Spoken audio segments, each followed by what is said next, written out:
Hi, my name is Rutendo Nyamuda, and welcome to another exciting, phenomenal episode of In My 20s. In my 20s, ooh, wow. You know, the jingle is important, but I've been rusty because I haven't been obviously recording for a while because I've been on holiday, like everybody else. So we're gonna try that again. In my 20s, in my 20s, in my 20s. There it is. We're so excited to be back with some incredible discussions right here in 2021. And kick-starting off our conversations this year, we sit down with the voice of this generation when it comes to fashion writing and fashion content. I am speaking of course, none other than Modupe Oloruntoba. So sit back, relax, and enjoy today's episode. Grab that popcorn, grab that tea or coffee or your beverage of choice, and enjoy today's episode. But Modupe, to start off with, I would love for you to just give us a 10-second elevator pitch on who you are. So it's pretty much you saying, hi, I'm Modupe Oloruntoba, and then just, you could fill in the blanks just for 10 seconds. It could be what you do, what you enjoy doing, where people can find, not where people can find you, but whether you're a book reader or an avid writer, whatever it is that you would summarize yourself in 10 seconds in an elevator with like your most incredible or favorite like person you admire. So when you're ready, 10 seconds. That's high pressure. the way we describe ourselves in front of like our friends and family or like peers, and the way we try to like pitch ourselves in front of people we admire, like that's super high pressure. I don't know. Right. So my name is Modupe Oloruntoba. I am 27.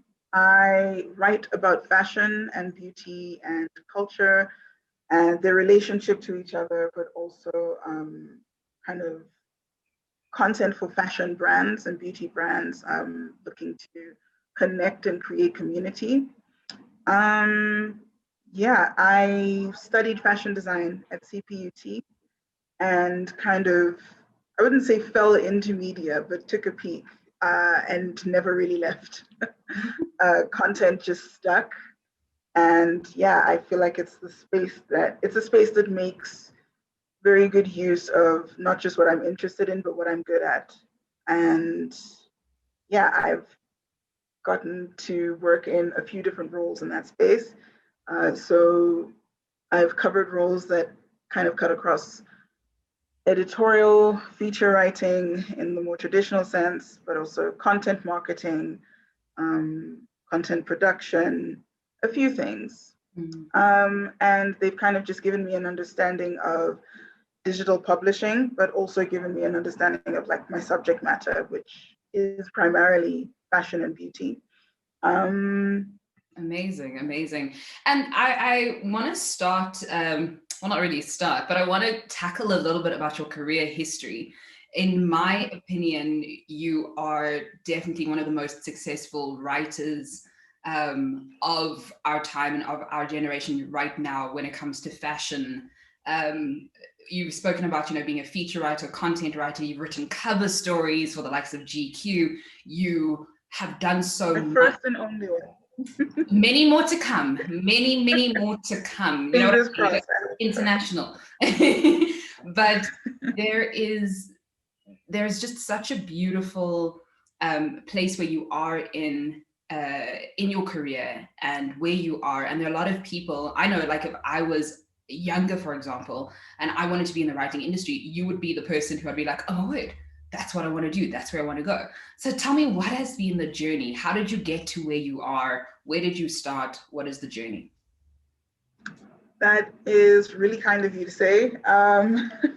And so kind of interesting that you've put it that way, because the journey for me was very much reverse engineering other people's success. Because I studied design, I studied fashion design, and like we won't go into the whole details of that because I feel like that's an episode on its own.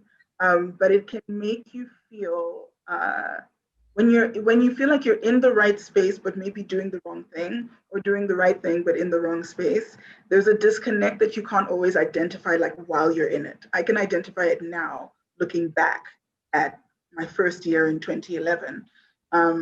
Wow, first year was 10 years ago. I'm old. At 27, I don't think so. But yeah, something about fashion design at the time wasn't fitting. And I was also really frustrated with like the way that you have to evaluate it as something to study. Because when you study, let's say, I don't know, mathematics, there's always going to be a right answer. Like 1 + 1 is always going to equal 2. But fashion is so subjective in that, like, I could not deal with how much, like, of a lecturer's personal opinion would show up in my scores. It used to drive me mad. And so I just found that writing was a much more natural space for me, because the evaluation was conversation and not so much a score. I mean, even when you look at writing that would get scored or evaluated in a more traditional sense, I was always better at the writing assignments than I was at any of my pattern making, at any of my sewing classes. So I feel like that should have been a hint.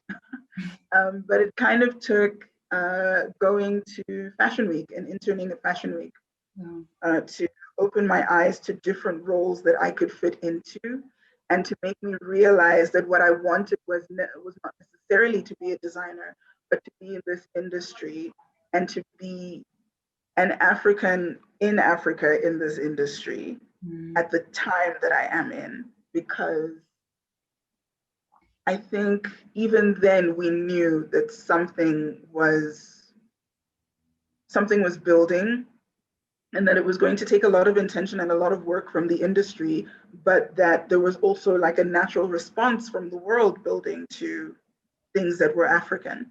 And so I kind of have always wanted to help designers and help the industry, I guess, make the most of that.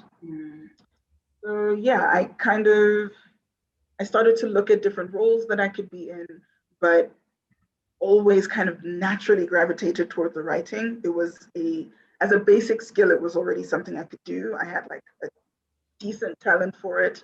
And then I started to work on it by reverse engineering other people's work. Like I said, I would look at editors and content managers and different people in different roles who were doing things I thought were great, that were compelling. I would look at their work, people who were writing these beautiful, intelligent, critical.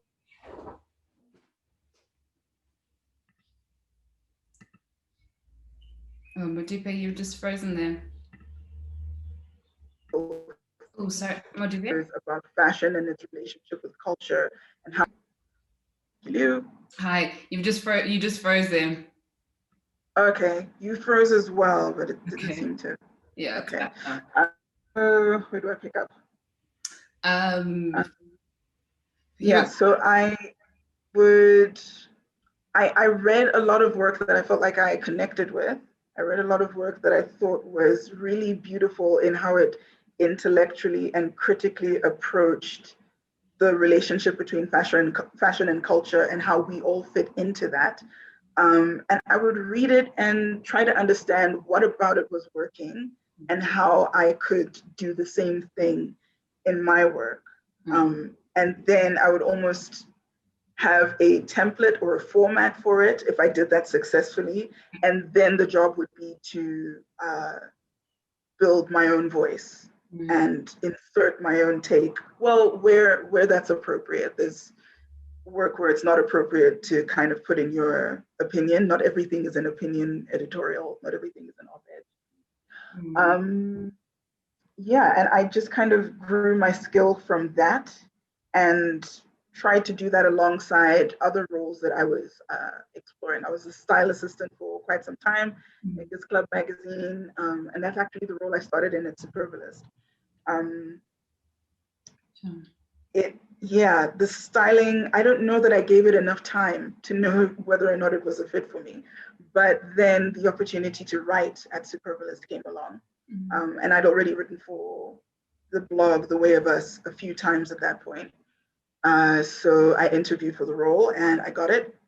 And that was the first role, I think, of 2 or 3 or 4 that I'd had at that point, because I'd had some short contracts and then a couple of longer ones as well.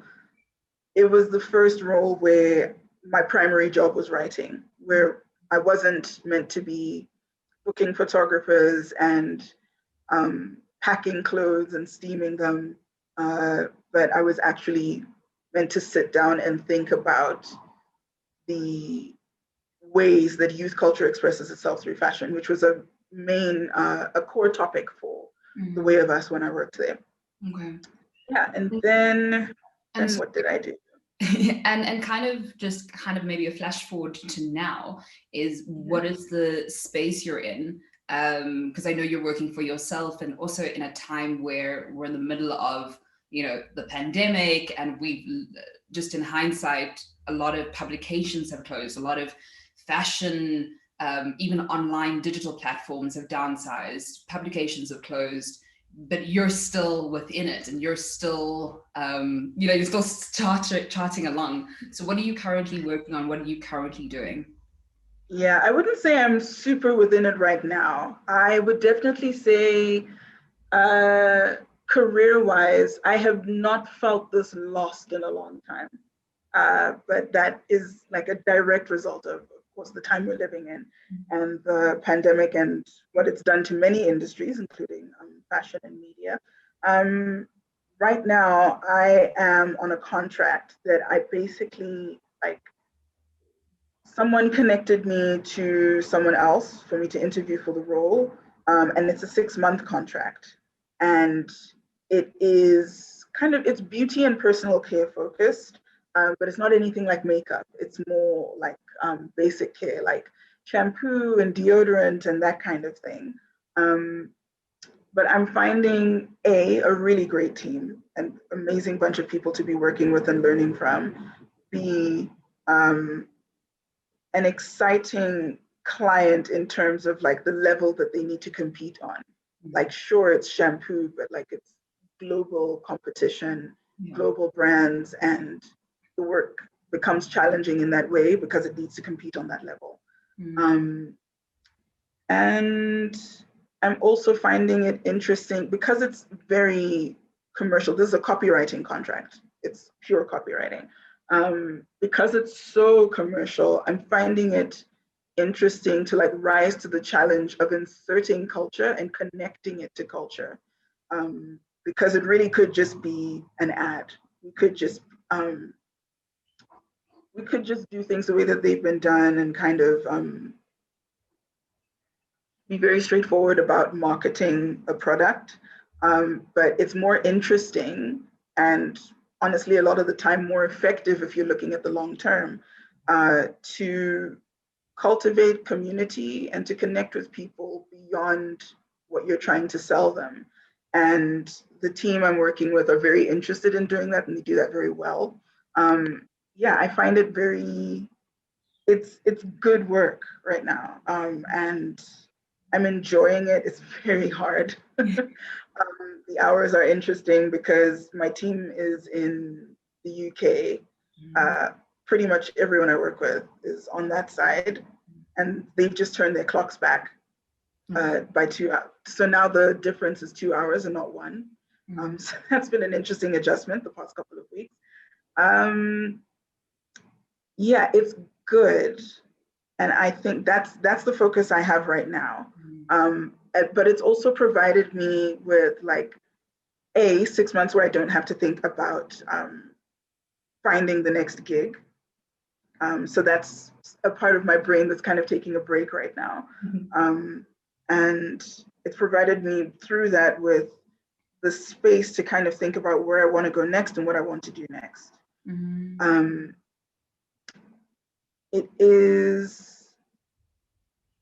I'm finding myself kind of in a place where I'm looking back at the work that I've done and I'm seeing everything I've gained for it in terms of skills and experience. And I'm also seeing myself dancing around a particular opportunity to do something, not necessarily that I own, but to do something more individual, but that speaks so much more directly to African designers and the challenges that they have being business owners in South Africa, because that's the conversation we hardly have here. Mm.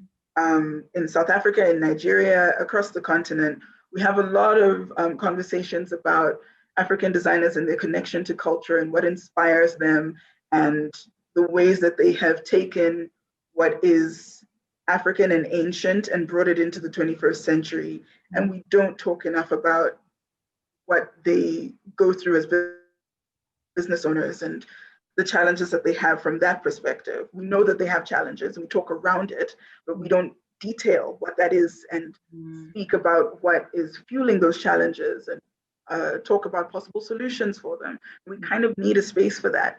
And I do feel like Business of Fashion, Vogue Business, Financial Times even, they cover fashion quite well. Everyone globally is paying a little bit more attention to African fashion and doing kind of a better service to it in terms of not using it, not centering it in a tokenist way, but actually critically engaging with African fashion designers and Africa as a market or as a region of separate markets, because buying fashion in Nigeria is not the same thing as buying it in South Africa. But I do feel like it's now at a point where we kind of need to insert our own voice. And so I'm figuring out how I can do that and be part of that. The plan for 2020 was to have some kind of answer to that by June. 2020 happened, and so that didn't happen. So yeah, I'm trying to figure out what that looks like now, because I don't think the plan I had for it before will work in our new reality. So yeah, trying to solve for that, which is what all of us are trying to do, I guess. Just problem solve our way from one point to the next. Definitely. On that point, I actually kind of want to kind of zoom in a little bit more on today's discussion, which is, you know, the evolution and the revolution within the fashion industry. And you've mentioned this a few times, and that is culture. You're born in you're of Nigerian descent, living in South Africa, and your views, obviously, of fashion, of the industry, of what you see and what you want to, you know, kind of portray and put out there, even through, you know, the business that you want to start yourself, must be very interesting. Like, the lens that you view the world is very different to the way a lot of people who haven't had who aren't you, who don't have your background, and also don't have your global perspective on things, view fashion. So what are your personal views and perceptions of the fashion industry from your context as a Nigerian in South Africa, but with a global view?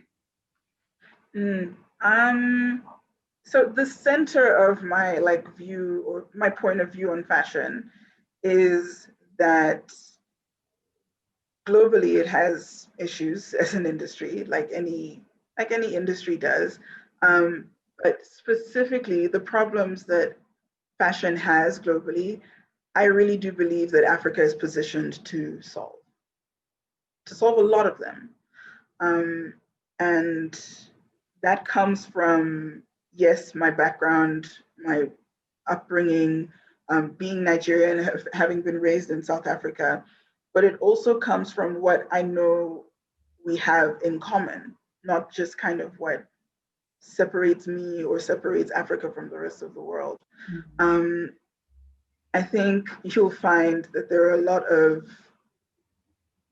third culture kids working in fashion, where pause on that third culture. What do you mean by third culture? That's an interesting. So yeah, it's a term that kind of encapsulates a lot of what the children of immigrants feel growing up and identify as and identify with. Um, most third culture kids are multilingual. I'm not. Um, most also, though, share kind of a distributed identity.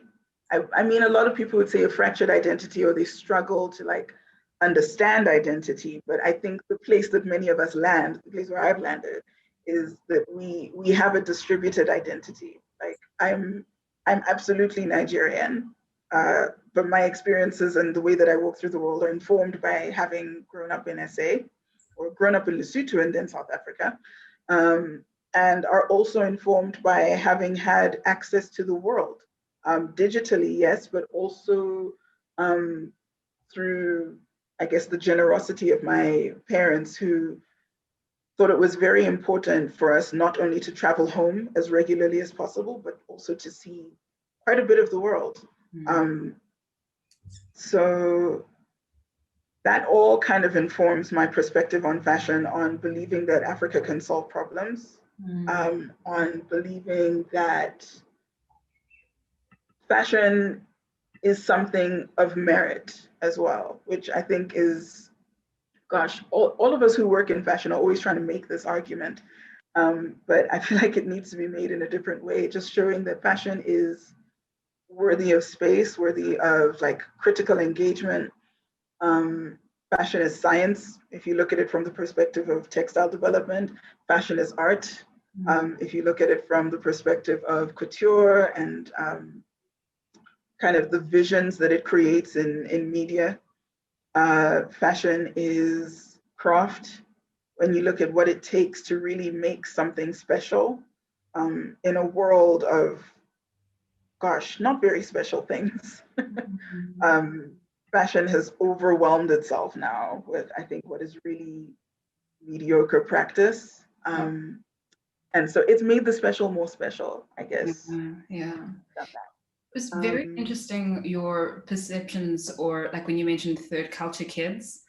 Very interesting, because I like immediately, like inside, I was like, oh my word, that's me. And sometimes it's so difficult to define and say, oh, this is actually who I am. But when you hear it articulated, it's like, okay, that's it. Because a lot of the time you do feel lost growing up, or you do feel like you're going through this identity thing. And it's not just a black or white thing, it's a culture thing. And I had the same feeling when I heard the term for the first time. It just kind of almost is relief in terms of like you start to almost let out a breath that you didn't know you were holding. But it's just, I don't know, it doesn't solve the problem or anything. It just at least gives you a framework for looking at yourself, or looking at the issue, or looking at your existence and feeling okay navigating it. There's something you said earlier on, and it's just stuck in my mind. And you said it was beautifully phrased, like fashion is art, fashion is maths, fashion is science, fashion is architecture. It's like this, it is almost borrows from all these different industries in the way we see fashion. And there's been a lot of incredible innovation within the fashion industry, which I would love for you to speak more about. And one of the things is with Hanifa's 3D design, and then also within the gaming industry. Those are two, I mean, the 3D fashion show is something, I mean, even when I saw the video, I was just like, oh, well, this is interesting. Now we don't, so they're not going to use models anymore. And then also in the gaming industry, it's just mind-blowing. So can you provide context to both, and what are your opinions on those kind of two aspects? Okay, so the first thing you're talking about is really kind of about digital clothing. So innovation is coming from everywhere. Innovation comes from everywhere in fashion. For example, I don't know, there's a lot happening in terms of research and development, but there's also a lot happening in terms of problem solving, especially around solutions and response to the pandemic and the problems that have arisen for the industry as a result of that. So when I say innovations coming from everywhere, I mean textile innovation is almost always going. Like I think it was last year where one of H&M's capsule collections was made from a leather developed from wineskins. And Simon and Mary in South Africa right now have just released a new set of hats based on a cactus leather that was in research and development last year. So textile innovation is pretty much always going, and is right now it's focused on plant-based alternatives to almost everything that we use. But the most exciting and challenging space, I think, right now in terms of fashion innovation is that digital clothing. So basically, on one end, it can be used for presentation, which is where the Hanifa example comes in. In May, she needed to put out her new collection, and there were, I guess, restrictions on gatherings everywhere. And it was, on one hand, an exploration of what she could do with 3D software that she was using to design the clothes. And on the other hand, it was a solution to maybe not being able to hire models, maybe not being able to put on a show in the way that she would traditionally have been able to before, and also of avoiding any extra costs that would have arisen in terms of like trying to find ways around that and trying to do it the way that you used to do it, but now with, I guess, safety measures in place. It's expensive enough to put on a fashion show. It's much more expensive and much more difficult to try and do that same thing under the circumstances that we're in now. So it was really about problem solving. And I think it turned out really just so beautifully. And it was also an experimentation, I guess, in when we remove kind of our preconceptions about models and about like people, what fashion can do and what fashion can be, because her model that she uses, even though you can't see the model in the video in question, the form that the clothing is falling on is like a much more traditionally African form, Central African form. She's based in Washington, but the designer is originally from Congo, and so the model looks Congolese in her face, which they use in other material later, but also in just like her body. It doesn't look, I guess, like a fashion sketch, like a fantasy body. It looks like a real body, and it looks like one we recognize. And so it then opens up the question of 3D and digital fashion in general being a space where we can include more bodies quite easily without barriers to entry. So that's something to think about in terms of digital fashion, I guess. But it's also what it's providing as well is a new social frontier, because we spend so much time in the virtual that dressing for it makes sense now, and dressing for it matters now. And that's also where the aspect of gaming comes in, where you look at, for example, Animal Crossing.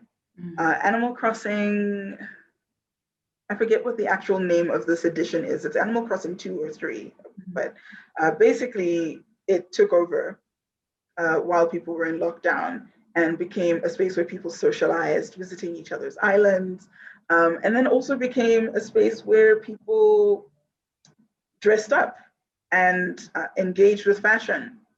And you now have, I think there's 2 or 3 different stores, little spaces on Animal Crossing where you can buy items that are selling versions of real clothing for your avatars, but versions of real clothing that are by Isabel Marant and Dior and Ralph Simons. And people are purchasing it. People are purchasing it, yeah, and using it on their avatars and playing it in the game and putting on fashion shows. Brands have gotten in on it and have started to put on events inside Animal Crossing. Net-a-Porter and Isabel Marant put one on recently.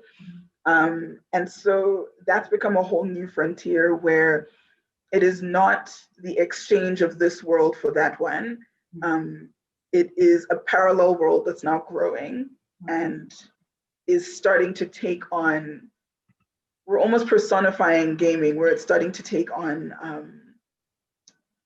the way that we engage with clothing here, as a practice and as a culture, I guess, in the digital realm. It's been very interesting, though, to see what people have wanted to engage with there, because it's not everything, but it's very often the stuff that you feel like you don't have access to in the real world. So you might not be able to buy Dior for your real closet, but your avatar on a game like Animal Crossing or League of Legends or any of these games could possibly wear that. Speaking of League of Legends, that's another, I guess, another platform or another way in which fashion and gaming are engaging with each other. You always look to luxury to do this stuff first because they have the biggest budgets to explore and to try something new. They don't always use them for innovation, but I'm always happy when they do. Burberry has been incredible at that. Right now, they're partnered with a game that's part of Tencent Games, I believe, that kind of has a real foothold in the Chinese market. But it is actually an easy partnership for them to make because Burberry has played with gaming before. Burberry has made its own versions of games to launch collections and to have people gamify shopping those collections for about 5 years now. They've done 3 different games like on their own. So I feel like that's very interesting for a brand as traditional as Burberry to have invested time and effort in doing that over the past few years, and then going into a partnership like this with Tencent Games, where basically they'll be creating skins for characters in the game, as I understand it, which is very similar to what League of Legends and Louis Vuitton have done, which, when did that happen? It was almost a year ago now. They created skins for characters in the game, but then also engaged with gaming on the platform of esports, and understanding like that's a new, I guess, sports arena that's growing, and understanding that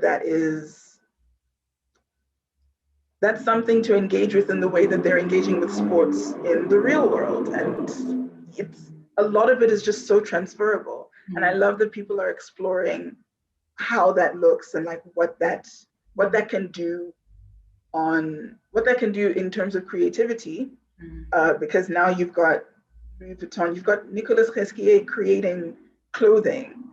Like, he's an iconic creative director, and he's creating clothing for avatars for game characters. And you've also got Louis Vuitton deciding that esports is something to invest in. I think they partially sponsored the prize money for the League of Legends like global tournament that decides the world's best player. It's a world championship type of thing.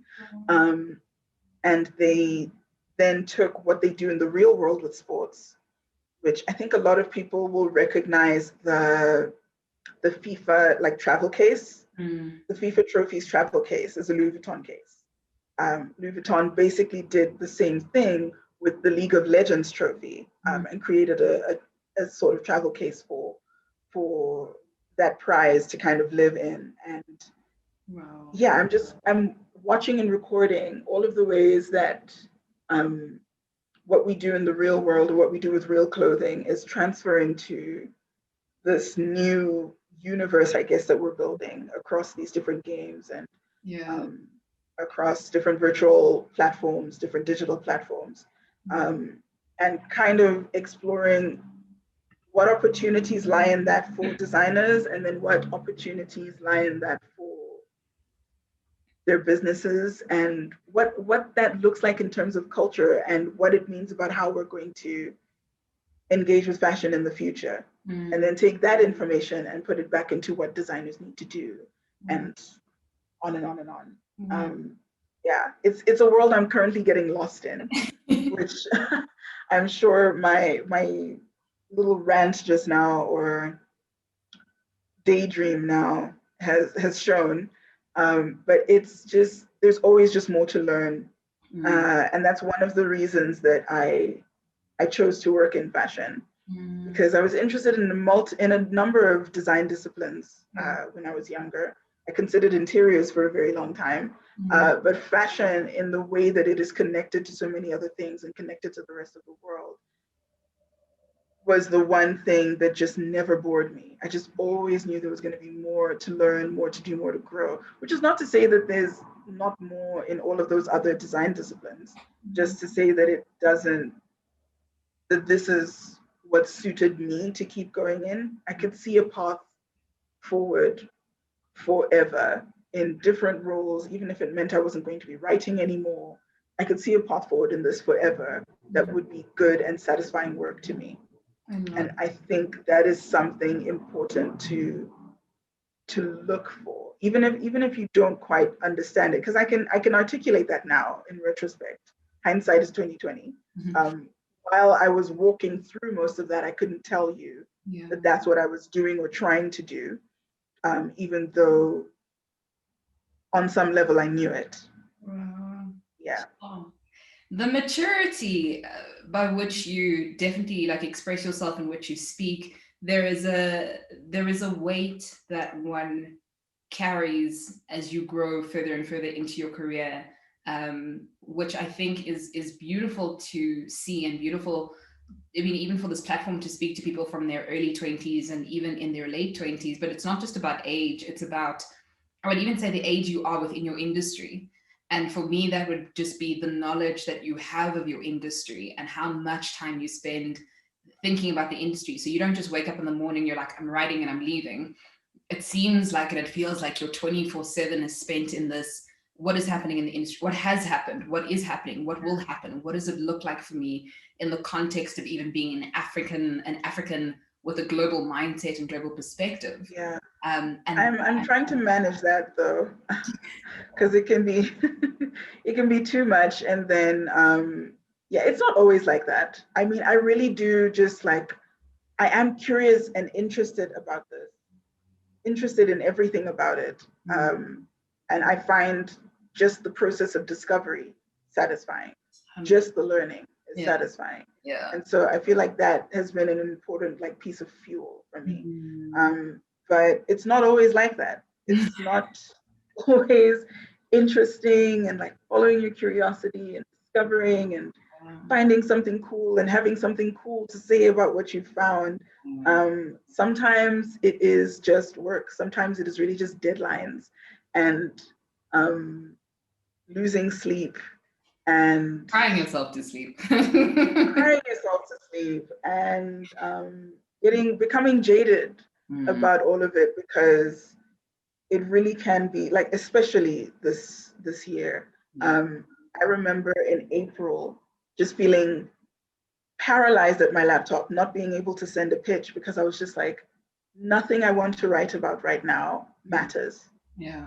And that's fine. Like, I don't want to argue for a world in which fashion matters as much as public health and safety. I really don't. But it felt like things had changed so much that writing about fashion was almost a waste of time. Wow. But I had to kind of step back from that and then look at it from a different perspective, which is, it's good to like grow within your perspective, so that you can find different ways to do things. Because then I just thought, okay, I need to focus on it as a business and from a business perspective right now, because fashion designers, for the most part, are small businesses who are struggling as much as any small business right now. Report on it from that perspective, think about it from that perspective, talk about it from that perspective. And gosh, I found it really difficult to. I think like anybody, I was finding just like working to be an uphill challenge through the middle of this year. But yeah, I think that is the beauty of not just fashion. So many things in the creative industries are connected to the rest of the world in that same way. And so if you can just find, there are multiple connections and you just need to focus on the one that makes the most sense to you and that you have something to say about and that matters right now. There will be connections that matter, again, I guess a little bit further into the future. But what matters right now, and what do you have to say about it? Then that becomes a perspective that you can write from, work from, navigate from, move forward from, instead of feeling stuck, working on a connection that I guess has lost meaning at this particular time. That's really, really powerful. And I have one last question on the fashion kind of section of this before we dive into your 20s journey, which I'm so excited to get into as well. But one term that we've heard a lot in the last couple of years, and more so I would say for me anyway, maybe in the last 3 years, just from my perspective, is this concept of the fashion revolution. And people have been talking about it, punting it. Do you feel that fashion is going through a revolution? Do you believe that there is a revolution? What are your thoughts on that? So I think the term has picked up as much as it has, not just because of changes happening in the industry, but because there's actually an organization called Fashion Revolution that's really focused on pushing sustainability measures throughout the industry.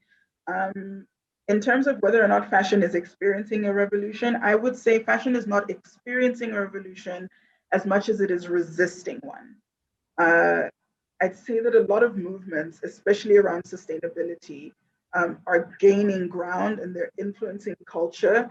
And as they influence culture, they start to influence how fashion markets itself, how fashion communicates with the rest of the world. Beyond that marketing and beyond that communication, change has been incredibly slow, especially in terms of ethical working conditions, in terms of textile production pollution. Producing textiles is a highly, highly polluting process, and trying to clean that up is, on paper, it's a primary focus of the industry. In reality, things are just moving so slowly, it's almost like that it's only lip service being paid. So yeah, the movements that are encouraging this change are challenging that idea of just talking about it and not doing enough, or challenging the idea of creating, for example, a sustainable collection as a marketing exercise, because it's not really a business exercise when they do that. As a marketing exercise, and then not reviewing what you've learned from creating that sustainable collection to transform the rest of your business, to address problems in your supply chain, to look at new sourcing measures. Yeah, a lot of these movements that are trying to drive this change and trying to get fashion to address not just saying things, but doing things, they are not inside the industry. They're kind of next to it, they're adjacent to it, and they're influencing it.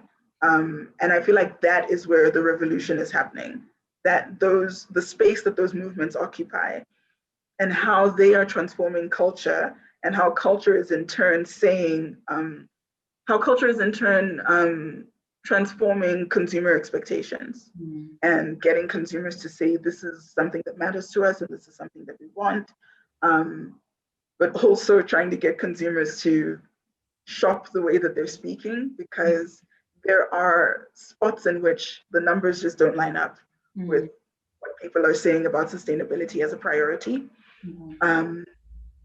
So yeah, the space that they're occupying is, I wouldn't say it's new, but I'd say it's refreshed and it's gaining ground, and it sits between the industry and the customer.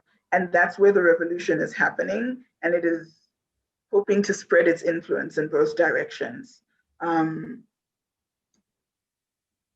How fast that will happen, especially in our new conditions as influenced by the pandemic, I cannot tell you.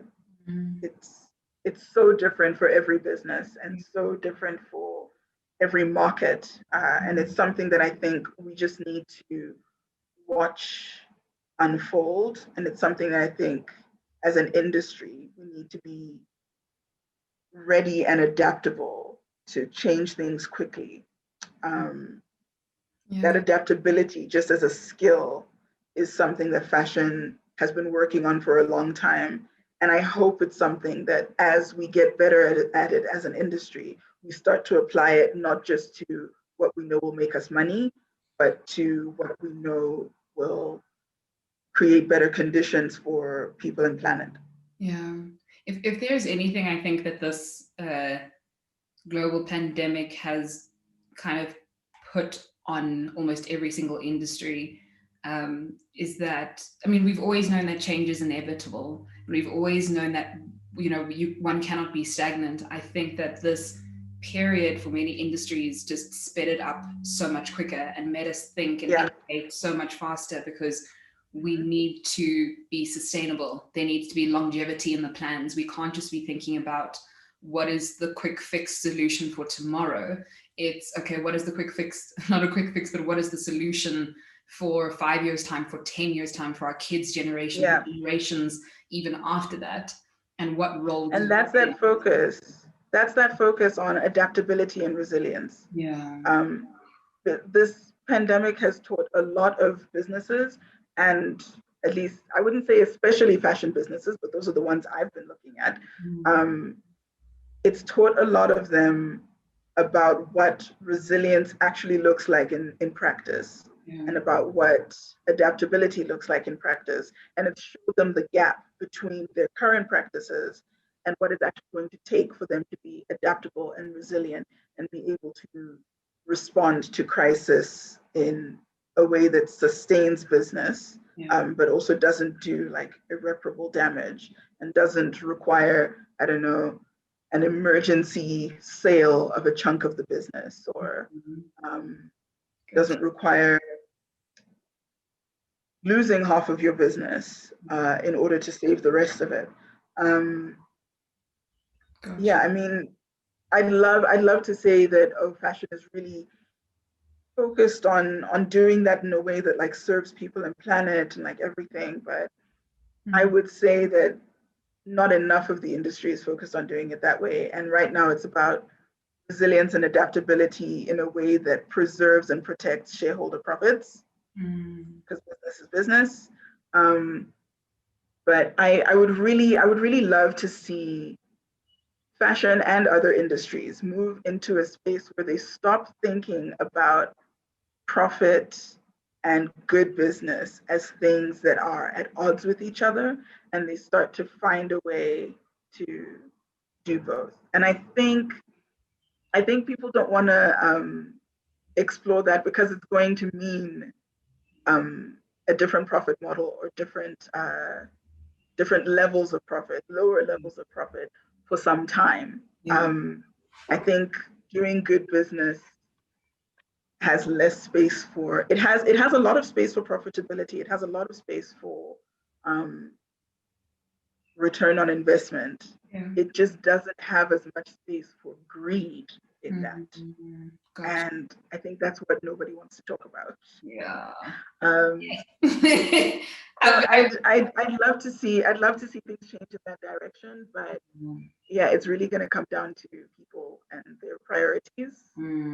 And we watch and we wait and we see and we say what we want as consumers. Because that actually really does have some impact on things. But it's going to be interesting. Well, I mean, fashion, I think, is part of everyone's life at the end of the day. And whether you are, it's like that Miranda Priestley and Andy moment in The Devil Wears Prada, when she's like, oh, you think this is just controversial speech. It's, that one where you just like, you think that you just throw on clothes and fashion has nothing to do with you. On some level, it is one thing that we all engage with. We're doing it for expression purposes, or for just like, no, I don't really care. This is who I am. That's what you're articulating. It's always funny to me when people say they don't care, because if I handed you an outfit that looks nothing like you, feels nothing like you, doesn't suit the space that you work in, doesn't suit, I don't know, your ideas on modesty or immodesty, and I said, okay, if you don't care about fashion, wear that. You'd say no. You say it's not me. You'd say it's not me. You'd say I wouldn't wear that. You do care, just maybe not in the way that somebody else might. I think we all care about how we look to some extent because the only visual marker we have for our identity, for who we are in here, is this on the outside. And so whether you're trying to hide who you are in here or express who you are or protect who you are, you're engaging with fashion in that way subconsciously, and it's showing up in your choices, it's showing up in your purchases, it's showing up in your volume of purchases, it's showing up in your type of purchases, it's showing up in the brands that you gravitate toward and why you gravitate toward them. Yeah, you don't have to care about fashion in the way that I guess a style influencer might to care about fashion, but you do care. I'm not gonna lie, I feel a little bit attacked by when you were like, goes up and what you buy, what you wear, where you shop, how much you shop. It's fine, I'm gonna reevaluate, but I think let's switch gears into the 20s journey, because it's in all honesty, it's the reason I created this podcast, just getting into people's lives, because it's very personal. And it's like, what is this 50 odd episodes in, and there is no one 20s journey, no one quarter life crisis that has been the same. And that is testament to the fact that we are all original, unique, authentic people. So give me a summary of your 20s journey. How has it been? My 20s have been a jungle gym, I'd say. There was an issue of Elle South Africa like years and years and years ago that came with, I think it was like focused on women in work or something like that. And it had this little badge that came with it. And I don't know if I still have that lying around here somewhere, but it said, your career is not a ladder, it's a jungle gym. And I thought, wow, yes, that's true of my career, but wow, that's also been true of my life outside of it, which I'd say my 20s have very much been focused on my career. But I've also just like grown as a person and as an individual in the ways that matter to me. But also you just realize a lot of things about yourself. You feel like you're developing who you are and living who you are in your 20s. When the reality is, as you go through them, you realize you are learning who you are. And you are learning how who you are reacts to being in the world in whatever way that you're in the world. And you're deciding things about that. You're deciding that is a good thing about me, and that is how I want to walk through the world. Or that is a not so great thing about my character, and that is something I want to improve. Or this is a thing that I don't know if it feels good or bad, but it is my character. And so I'm going to make decisions aware of that. I'm going to make decisions about relationships or work, aware of whatever this thing is about my character that affects those relationships and affects that work. It's been so much learning for me. I always feel bad that I'm a writer who doesn't journal. I don't journal daily. But sometimes just reflecting on life, being introspective, I will realize something, and that will be something that I record. Have you experienced a quarter life crisis? And if you have, what was it? My quarter life crisis, now I can boil it down, having looked at this from the perspective I'm looking at it. Having looked at this in retrospect, let's see, I'm 27 now and it's 2020. In 2018, I was 25, and that was I'd say it was when things hit boiling point. Things probably started around early 2017 and hit boiling point like mid 2018. I just started to feel uncomfortable in my life. It just started to feel like a shell that didn't fit. And it's in retrospect, in fact, by the end of 2018, I could articulate this, that it was it was that too much of my life had been shaped by decisions that I had kind of just passively, I wouldn't say surrendered to, but accepted. Yeah, a lot of my life at that point had been shaped by passive acceptance and not by active choice. And so I was finding now a lot of the things that I had passively accepted were fine when I was 20, 21, 22, 23. They weren't fine anymore, not for who I was becoming and not for who I wanted to be. And so I was feeling a little bit trapped, basically, because some of these things were not things that I felt like I could just let go of this and do something else. It really felt like the whole shell was locked into place with these things, and I needed to just completely change the shell. I needed to completely change the shape of my life. At the same time that I realized this, I realized that I was like itching for change. I was itching for a change of environment. I was itching for, I don't know, a change of, not a change of career, but like a change in the nature of the challenges, a change in the nature of problems that I was solving, a change in the nature of, I wanted to do what I was doing, but just in a way that mattered to me more. And I would say that I've found some of that since that time, but not all of it. That's something I'm still working on. But basically, the combination of those two realizations made me realize that I needed to either change my life completely in Cape Town or I needed to move. Changing my life in Cape Town just felt like it was going to be impossible in terms of the resources that I had available to me then to do it myself. So what was I saying? You're talking about the change. Basically, I needed to either change my life in Cape Town or I needed to be somewhere else, doing what I'm doing, but in a way that I thought like would challenge me more. I think also in terms of my writing, early on, I really struggled to benchmark myself or to understand whether a piece was good, just objectively good, or if people were just being nice, which is something we experience a lot of in South African fashion.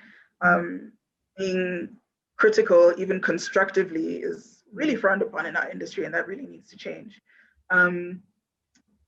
Or if I was, I don't know, floating along, I found it very difficult to benchmark myself in terms of writing because I hadn't studied it, and because I was always feeling a little bit of imposter syndrome while writing.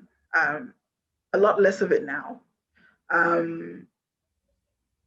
So that was also something that I was looking to kind of improve or solve for in whatever decision I was going to make about what was next. And so I just decided to set my sights on applying for work overseas, applying for work in, not necessarily with a focus on the US, I was actually more focused on Europe. But by the time I decided to do that, we were in a pretty hostile immigration, like global immigration climate. And fashion media was already having its money issues. And so it was a really challenging time to be trying to do that. And so all of 2018, I call it the year of almost, because I almost got a job in Germany. And I almost got a role in Dubai. And I got into a dream program, an MBA program, because I wanted to study further, but I didn't get the scholarship and could not do it without the scholarship. So that was another almost. And was just feeling, again, stuck and unable to change things in a way that I wanted to, and in a way that reflected me not letting life just happen to me, but me actually making active choices about the life that I wanted. And so after not getting the scholarship for the thing, I just paused. I went home to figure myself out on my parents' couch, which is a good place to figure things out. And I just thought about, I was like, I want change and I don't feel like I'm incapable of change. And I don't feel like I should have to wait for a letter or an offer or an invitation in order to change things. So, what is a change that I can make right now? What is a change that is within my resources, within my power, within my agency to make? And that was Joburg. Moving to Johannesburg was a change that I would be able to make that would maybe not put me where I wanted to be in terms of global work, maybe not put me where I wanted to be in terms of getting a role internationally that I thought would satisfy that thing of like not being able to benchmark myself, not knowing how good I am. I thought, oh, okay, if I get this kind of role, that will reflect that I am at least this good at what I do. And then I'll like focus on getting better from there. It didn't satisfy all of those things, but it absolutely satisfied my need for taking back the reins and for a new environment, which, yeah, it's been really good for me, even though I've basically spent half my time in Johannesburg inside this flat now, because I moved last February. Wow. So it's been just about 2 years, and half of that has been spent indoors in here during this pandemic. But it's been good for me in terms of understanding what I'm capable of, but also actually understanding that I'm not alone in trying to grow and in trying to get somewhere and make something of myself. We're all trying to do that, and people are supportive because of that commonality, because we're all trying to get somewhere. But also your family, your friends, like people who love you and care about you, you're not alone in trying to change your life when you want something better, when you want something to just, I don't know, feel better than it does or work better than it does. Just because that is something that you need for you and it requires change in your life doesn't mean that like other people need to be left out of that process, or it doesn't mean that you're leaving them alone or that they're going to leave you alone. Some change will happen and some of that will be in relationships. But I'm finding, yeah, that like the people who matter to me still matter to me and I still matter to them. And that's been something really like critical to lean on and to count on as I had all of this change happening, as I was making all of these changes. And so that has now kind of brought me back to that place where I'm working on how can I be better in relationships, better in friendships, better with my family, but like not from that perspective anymore of feeling like I am bad at that stuff. I am bad at peopling, at connecting, but more from a perspective of understanding myself, understanding how I relate to people, and just trying to make the most of that, of who I am in that context, and trying to accept who other people are and how they relate, and making room for that. Like, you will become friends with people who are very different from you in terms of like what they need out of a friendship. And as much as they are accommodating you and your idiosyncrasies, you need to like come to the party with space and grace for them and who they are. And so that is, I guess, not the thing I've learned, but the thing I'm learning right now and navigating. And so it started with kind of like my crisis, I guess, started with, I don't know, an isolation of feeling like I wasn't really connecting to people the way other people were. It went into a dissatisfaction with the shape of my life, and then into a massive change of the shape of my life, and then a realization of, oh, I've changed the shape of my life, but A, B, C, these things haven't changed. and I'm learning so much about what hasn't changed, about what you can't leave behind, about what you have to deal with, and not just like, I don't know, transform or start over. Some things just need to be faced. Yeah, that is where I am. Yay. So forgive me if I had I should have actually packed some tissues. I never know when I'm going to be hit. It's so interesting, and like I said, even before you answered the question, it's like every single question of the quarter life crisis of the 20s journey is different. But I also, on a personal level, gained so much. I'm currently still in my 20s. By the time this episode would have been released, that might change, but we're still calling it in my 20s until the work is done. But that the place you're talking about right now, and this goes to show that the crisis and the changes don't ever stop. That's exactly what I'm facing right now, and that's why I'm like, oh, this is deep. Yeah. No.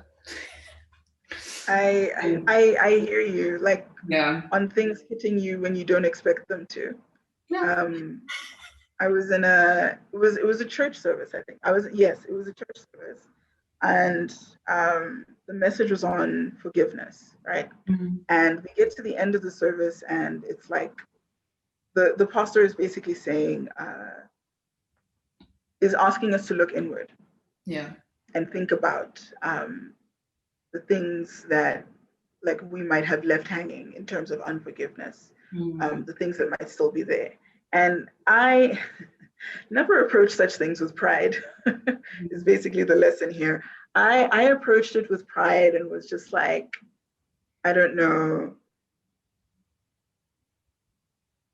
talking to myself like I was dealing with it and not really dealing with it. And then something crossed my mind from when I was 12 years old, like how a friend hurt me. I think I would have been around 16 or 17 when this happened. And this thing crosses my mind from when I was 12 years old, that, gosh, I was 12. You don't think you're carrying anything around from that time, right?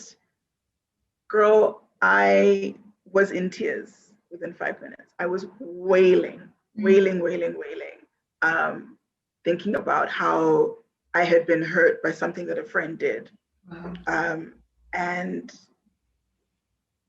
I just think it's the healthiest thing and the best thing for us to approach these conversations, these realizations, that thing that hits you, with humility and with grace for yourself. 100%. Like grace for yourself. We don't give ourselves enough grace. But yeah, don't approaching these things with like pride and with like, I don't know, the expectation on ourselves to be tough or get over it or anything like that. It's just so, not just unhealthy, but it's unproductive. Like what the pride and toughness are trying to achieve, they're actually standing in the way of. It's that humility and grace in like making space for that that allows you to deal with that stuff and actually like but it's also a good place. So it's good to just like let it out. I was gonna say it's part of the surrender and not trying to like control it, to your point of the, you know, having grace for yourself, of just like it, like that's hard for a control freak. Let it go. Yay, control.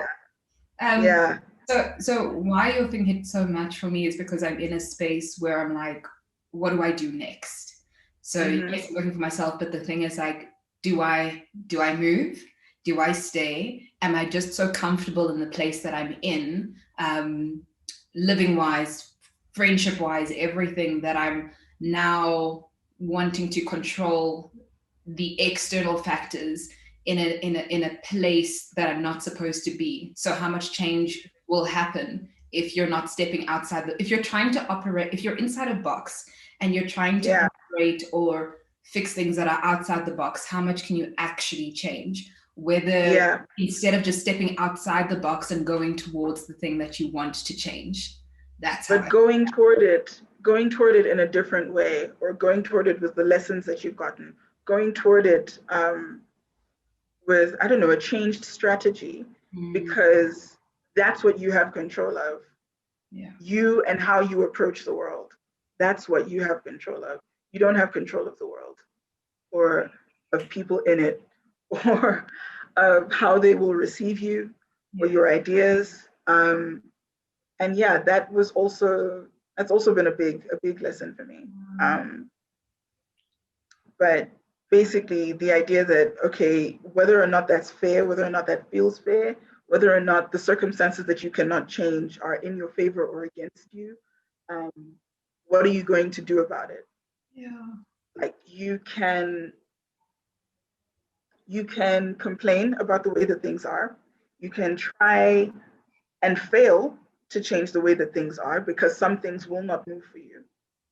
Um, or you can look at the way that things are and respond to them in a way that is true to you and that makes the best of the situation. Yeah. And I think everybody comes to some version of that point in their 20s, right? Like it could be a small thing, it could be a big thing, and you'll come to it again and again. But the way forward is deciding that. I think at some point I decided the life I want to live is not the life I get to live unless it's the one I'm brave enough to choose. Every time I need to choose. Wow. Every time I need to make a decision. And I've known that and still shied away from decisions that I thought I needed to like push me forward. But even as we're sitting here now, I'm thinking about some decisions that I have to make and I'm like, yeah, no, it would be easy to keep going on this track. It would be easier to work things out in this way. It would be more comfortable. I deserve that comfort. It's been a tiring year.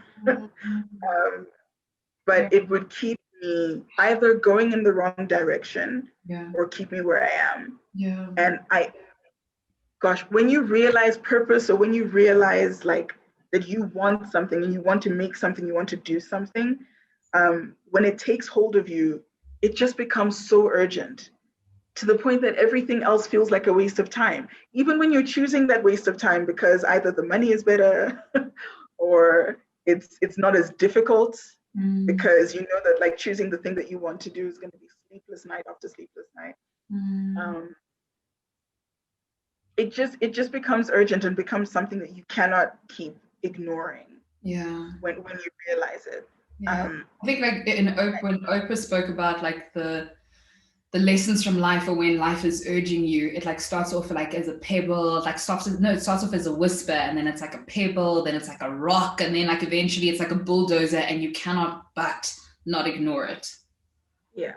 Yeah. And people either give up at that point because like the pressure being placed on you is a lot, or they take a risk and they succeed or they fail and they learn something. Just realizing that this is not, that when these things happen, they are not crazy twists of fate that have brought you a specific situation, a specific challenge. I'm just realizing that that's really not what's happening. That is life. That is life. Rising to that challenge again and again is the job. And doing so in a way that like fulfills why you're here is the job. Yeah. And gosh, it blows my mind to think about it, but it also just like, if you ever feel like you're just going through the motions, it's because, well, if I ever feel like I'm just going through the motions, it's because I've forgotten that, or it's because I know it and I'm ignoring it because I'm tired, or it's because I don't know, I'm too focused on how taking a risk has burned me in the past, or trying to do it this way has been so difficult in the past, and not focused enough on what is on the other side of that, on the satisfaction, on the fulfillment that living that way brings. Yeah. That's that's been my 20s. There have been too many quotable quotes, and I feel like I might actually cry like legit if we keep talking. So I might call you like offline and be like, "Hey, what were you saying about that thing? About the thing?" Two biggest things. Voice notes on voice notes. Voice notes on voice notes. This is the way we do. I'd love to continue this conversation. But there are two big things that you've said now, which are really, really vital and pivotal. Is one, you choose at the end of the day whether you choose to stay or whether you choose to move on, or whether you choose, even in fashion, to put on the coat or a different coat, or whether you're wearing black or print. You choose. You're either choosing whether you choose to fight past a barrier, whether you choose surrender where surrender is the right choice. Which, gosh, for control freaks, it never feels like the right choice. Yay. But your choice. Yeah. Whether you choose, like for me, gosh, obedience to what I've committed to, especially when it comes to faith, like obedience to God, that is something that I really struggle with surrender to. And that's something I struggle with, like the choice, because I feel like a lot of people feel like faith is just, or religion rather, is like people taking away your choice. Faith is very much an exercise in agency for me. I have to choose to engage with it. I have to choose to grow spiritually. And I have to choose to do the things that fuel that. I've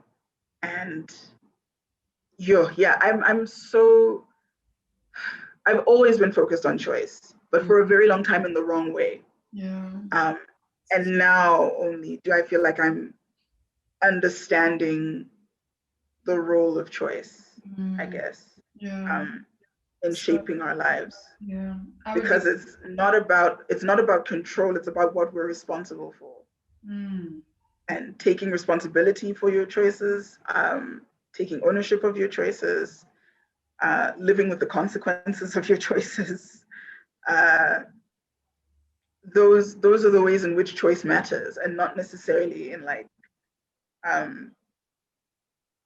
don't know, a lot of the petty and childish ways that I used to think it mattered. Yeah. I agree with you.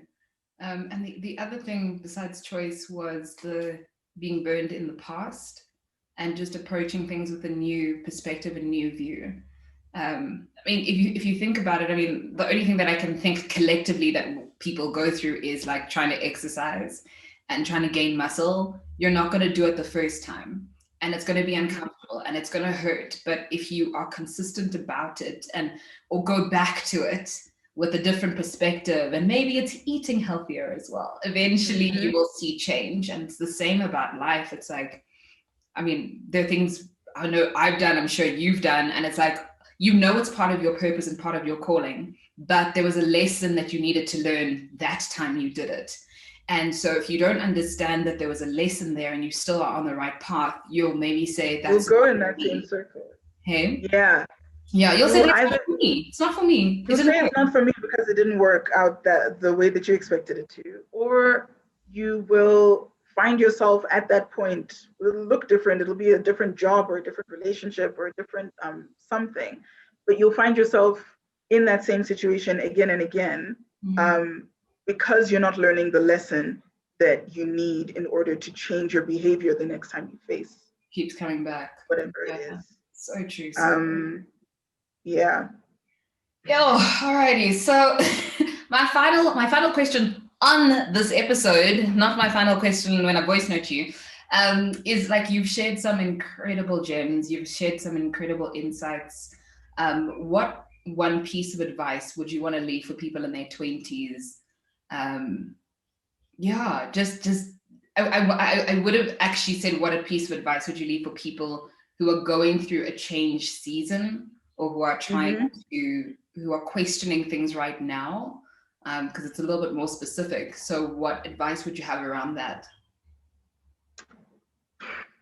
I think the biggest thing I've learned in my 20s is probably like flexibility and adaptability, because I used to be a very rigid person.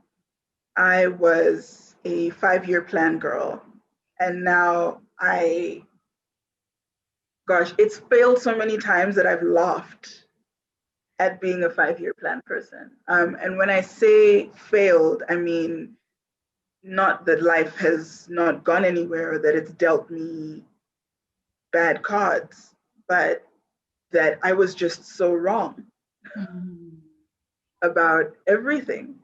So I would say, as advice, be prepared to be wrong. I would say, as advice, be prepared to change and be prepared for things to change around you. Understand that so much of what we think is fixed and permanent is completely temporal. Understand that you can change your life as many times as you want to, that this is probably the best time to make a bunch of changes. Understand that other people are feeling as uncertain as you are, even if they feel like they look like they're so sure. And so you feel like you need to emulate their movements. You don't necessarily. If something's not resonating with you, you really don't need to, I don't know, work the way your peers are working or do the things your peers are doing. I'd say learn to sit with yourself because it's useful. The silence of just you facing yourself, you facing your thoughts, is important to have. I wouldn't say it's necessarily like the key thing or the way you need to live or the thing your life should revolve around, but make space for that. Make space for that conversation with yourself, because that's where a lot of realizations happen. I would say you are going to be okay.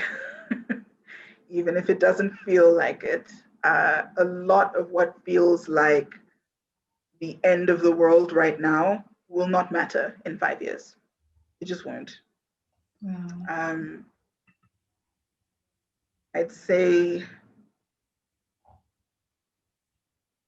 plan and dream, even though 2020 feels like it's almost taken away our ability to do that. Plan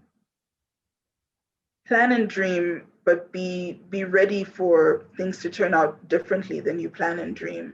But along those like same lines and same principles. Like if you dream something specific for your career, something else might come along that still gives you the same sense of fulfillment, which is actually what you're chasing in that dream, but just looks very different from how you planned it. Be ready to accept those kind of changes coming your way. Be open to them. I don't know, move through life consciously enough to recognize that when it's happening. You won't always.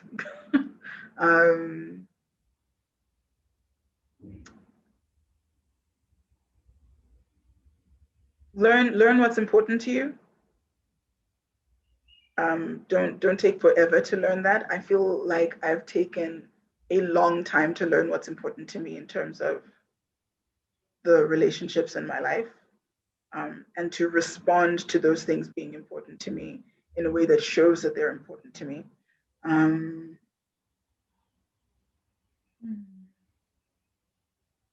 Yeah, just be ready for life to be different, and don't feel like life being different, life doing what it does to everybody, is reflective of life treating you badly or of some kind of failure on your part. Take lessons from every experience. And gosh, this all feels very vague, but they're all things that have really like happened and helped me, and that I can point to examples of in my life. So they kind of just all live on a principle level and not so much an experience level. The experience level is, I think, the part that looks different for all of us, every 20s journey looking different. The principle level is that thing of life happening to everybody, and life doing really the same things and teaching us the same lessons and but everything looking so different on the surface. So what I'm speaking to, or what I'm trying to speak to, is that principle level, because I don't know your life. I don't know. Do we really know anybody's life? Because I guess we're honest with each other, but you can't tell everybody the entire truth about yourself in every conversation or every interaction. So we're always missing out on little bits and pieces of people. And so we don't know them and they don't know us, but just understand that on that principle level, like, this is what everybody's going through. And because of that, you're gonna be okay.